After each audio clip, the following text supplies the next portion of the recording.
നമുക്ക് ഇനി അറിയേണ്ടത് ഹേമ കമ്മിറ്റി റിപ്പോർട്ടിന്റെ അടിസ്ഥാനത്തിലെടുത്ത കേസുകളെ കുറിച്ചാണ്. 50 കേസുകൾ ഇതുവരെ രജിസ്റ്റർ ചെയ്തുവെന്നാണ് സർക്കാർ ഹൈക്കോടതിയെ അറിയിച്ചിരിക്കുന്നത്. സാക്ഷികൾക്ക് ഭീഷണിയുണ്ടെങ്കിൽ നോഡൽ ഓഫീസർ നടപടിയെടുക്കണമെന്ന് ഹൈക്കോടതിയും നിർദ്ദേശിച്ചു. ഹൈക്കോടതിയിൽ ഇന്ന് നടന്നത് എന്താണ് എന്ന് നമുക്ക് നോക്കാം. നമ്മുടെ ഡാറ്റാ സെന്ററിലേക്ക് പോകാം. സർക്കാർ കോടതിയിൽ പറഞ്ഞത് എന്താണ്, കോടതിയുടെ നിർദ്ദേശം എന്താണ്? കോടതിയുടെ നിർദ്ദേശത്തെക്കുറിച്ച് ഞാൻ നേരത്തെ സൂചിപ്പിച്ചു.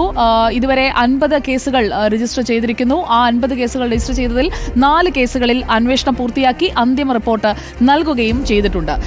ഇതിൽ കോടതി നിർദ്ദേശിച്ചിരിക്കുന്ന പ്രധാനപ്പെട്ട മറ്റൊരു കാര്യം, സാക്ഷികൾക്ക് ഭീഷണിയുണ്ടെങ്കിൽ നോഡൽ ഓഫീസർ നടപടിയെടുക്കണം എന്നുള്ളതാണ്. മൊഴി നൽകാത്തവർക്കും നോഡൽ ഓഫീസർക്ക് പരാതി നൽകാം. അതായത് അതിനുശേഷം നോഡൽ ഓഫീസർ ഈ പരാതി SITക്ക് കൈമാറണം. പുതിയ പരാതികൾ, ഫ്രഷ് കംപ്ലയിൻസും ഇനിയും സാധ്യതയുണ്ട്. ജനുവരി 31 വരെ ഈ പരാതികൾ നൽകാൻ കഴിയും. SITയുടെ കാലപരിധി അനന്തമായി നീട്ടാനാകില്ല എന്നത് പ്രത്യേകം ശ്രദ്ധിക്കുക.